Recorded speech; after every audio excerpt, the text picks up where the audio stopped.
చీమ చిట్టి చీమ ఎక్కడికెళ్ళావు? చిట్టి పాప పుట్టిన రోజు విందుకెళ్ళాను. విందుకెళ్ళి చిట్టి చీమ ఏం చేశావు? చిట్టి పాప బుగ్గ పైన ముద్దు పెట్టాను. ముద్దు పెట్టి చిట్టి చీమ ఏం చేశావు? పొట్ట నిండా పాయసం ఎక్కి వచ్చాను.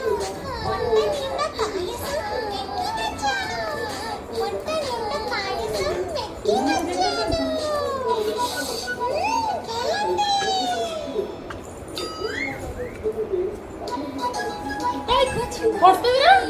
ఎవరిని చూస్తుందో అడుగుదామా?